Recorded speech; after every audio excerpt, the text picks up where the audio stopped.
生活即电影，电影即人生。大家好，我是诺，谢谢你来了。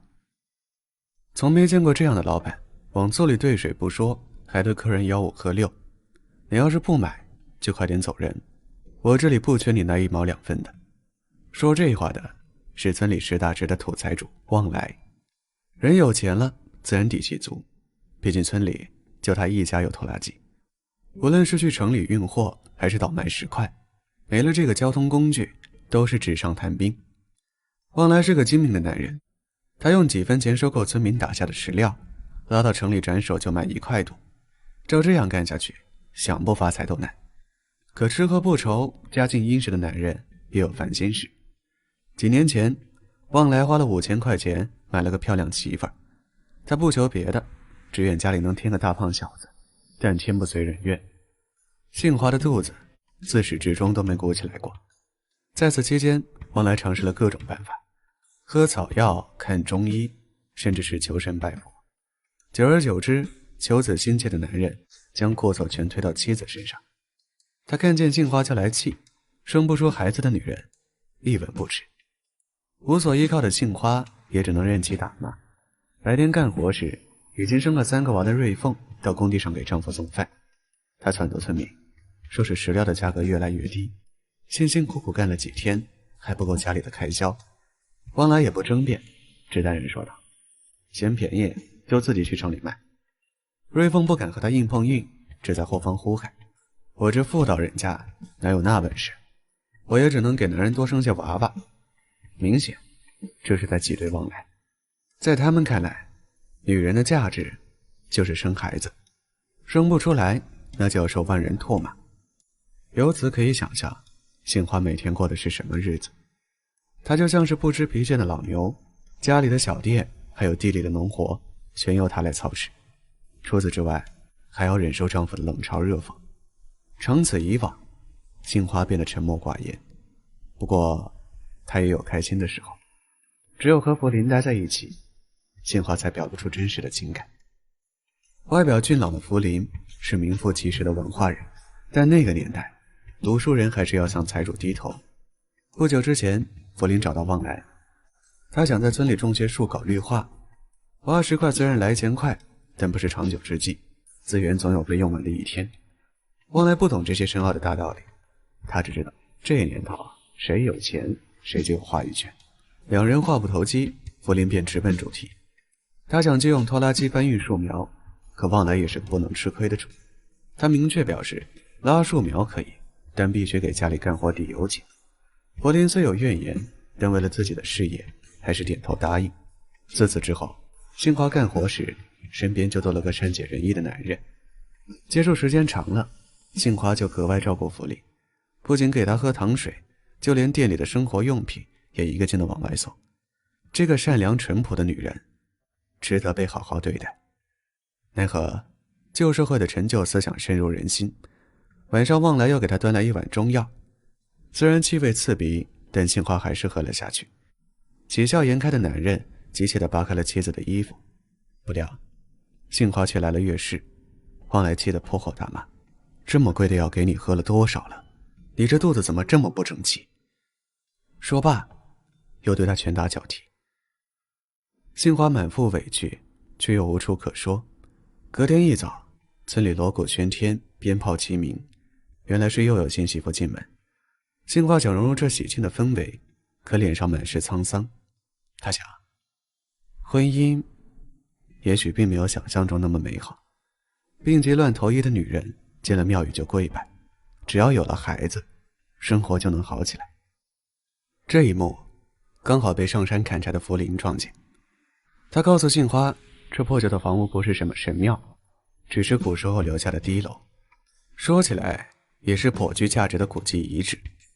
之后他带着杏花参观自己承包的树林。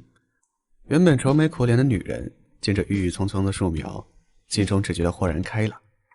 两人并肩而行，像是有说不完的话，但这份好心情在回家时便消失得无影无踪。旺来和同村的瑞凤搞在了一起，杏花不止一次撞见过两人的奸情，可自己没有立场阻止。事后旺来许下诺言，只要是怀了孩子，就奖励2000块钱。瑞丰这才心满意足地离开。或许是做了亏心事，晚上吃饭时旺来有所收敛，特别是听见妹妹说嫂子干活太辛苦想帮忙时，他大声怒斥：哪一个小孩子能干重活？明天我让柏林去帮把手。正是这个决定改变了夫妻俩的命运。山上的风凉丝丝的，仿佛能吹进人心里。柏林挥舞着锄头汗如雨下，他委婉地表明心意，其实自己是看在杏花的面子上才答应帮忙。还没等来回应，山里就下起瓢泼大雨，两人只好躲到山洞稍作休整。互有好感的男女最终依偎在一起。这件事发生后，杏花就像是变了一个人，她觉得生活有了希望，就算是在家里干活也止不住的高兴。而沉迷于挖宝物的旺来完全没把妻子的变化放在眼里。就在几天前，村民在低楼干活时竟挖出了奇异的石头。旺来一看，这物件确实不是俗物。一来二去的，村里便传开了，说是低楼下面藏着数不尽的金银财宝，只要是和钱沾边的事，旺来绝对要掺和一脚。当天晚上，他就请来村里德高望重的三爷，嘴里不断吩咐着多炒几个好菜，手里还不忘拿上店里的好酒。酒过3巡后，他试探着开口询问。微醺的老人滔滔不绝地说着关于低楼的传奇轶事，可旺来只听见了最重要的信息：低楼里埋着的可都是历朝历代留下的珍宝。听到这里，旺来笑得合不拢嘴，财运要是来了，挡都挡不住。送走三爷，他搂着杏花，嘴里小声嘟囔着：咱们的苦日子可算是熬到头了。次日一早，旺来就开始在村里散播消息，这等于是飞来横财。村里的男女老少就像是炸窝的麻雀，全都叽叽喳喳地叫个不停。年轻人想要挖宝贝，老人则顾及神明，万般劝阻。争论不休之时，大伙想到了旺来。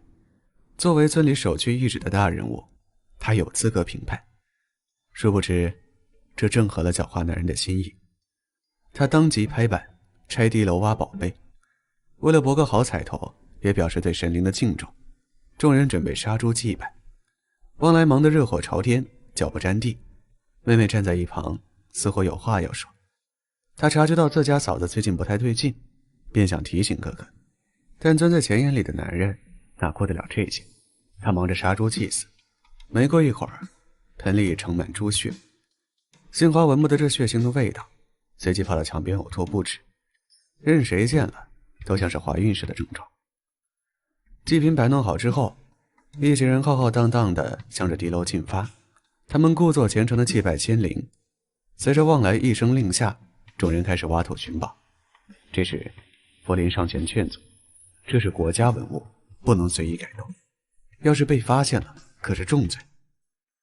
三爷见状也怒骂旺来，说好不能外传，如今全抖落出来了，要是惊动了低楼里的神明，全村人都得遭殃。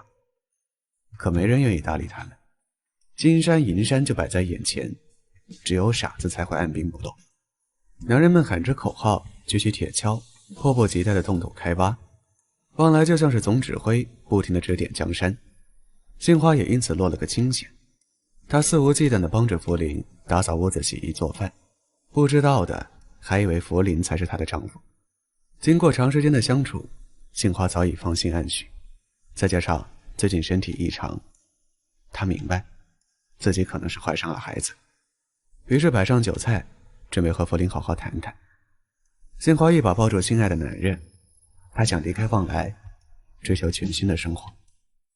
可福林却面露难色，他赶紧推开异想天开的女人，两人只能是见不得光的关系。自己从没想过和他结婚。福林害怕流言蜚语，更害怕旺来找他麻烦，权衡之下便说自己太穷，给不了杏花想要的生活。不等他回答，就将人撵了出去。杏花只能失望而归，而村子里的人早已看出两人之间的猫腻。一传十，十传百的，这流言就传到了旺来的耳朵里。他这才知道自己已经戴上了绿帽子，而且对方还是没钱没势的穷酸读书人。汪来气得两眼冒红，当即带人去砍树苗。闻讯赶来的福林急得上蹿下跳，自己好不容易种的树，凭什么被别人糟蹋？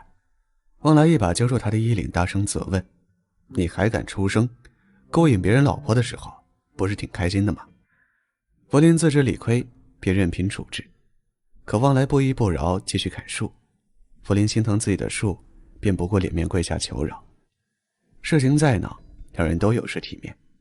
想到这里，汪来挥挥衣袖，转身离开。杏花得知爱人被打，忍不住痛哭流涕。他抱着福林表明心意，自己不害怕世俗的眼光，只要能和心爱的人生活在一起，就算是下地狱，他也甘之如饴。不过福林却没有这样的决心，他只是一时兴起，并没打算负责到底。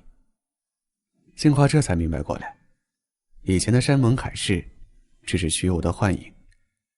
绝望的女人只能接受命运的审判。她擦干眼泪，头也不回地往家里走去。幸运的是，汪来还在敌楼挖宝，贪财的男人像是走火入魔一般。就在暴雨袭来之际，众人挖通了地道，大家欢呼雀跃着，似乎财宝已经唾手可得。默默注视着的三爷又跳出来捣乱，他不由得高声怒骂：“谁要是动了祖宗留下来的东西，就等着天打雷劈，断子绝孙吧！”这戳中了汪来的伤心事，恼怒之下，他将老人甩到墙角。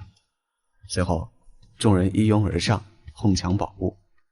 汪来抓起宝贝就往外跑，只听轰隆一声，闪电快速划过。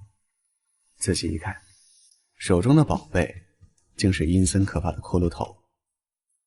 村民如同惊弓之鸟，四处逃散，忙活了半天，宝没寻到，反惹了一身晦气。汪来就像是丢了魂的木偶，跌跌撞撞地跑回家，恰好看见站在床边的杏花。憋了一肚子气的男人正愁没处撒火，他不由分说上去就打。杏花死死护住肚子，就像是获得了勇气般，她猛地站起来，坚定而平静地说道：“我怀孕了。”汪来顿时停止了动作，他一脸震惊，而后欣喜若狂。谁知杏花又补了一句：“不是你的，是他的。”汪来只觉得五雷轰顶，他就像失去海水的鱿鱼，正在岸边拼死挣扎。如果妻子能怀孩子，那就说明是自己不行。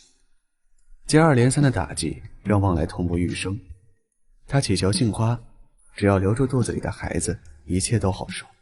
没人知道孩子是福林的，只要守住秘密，自己就还是受人尊敬的大财主。想到这里，他大笑着跑了出去。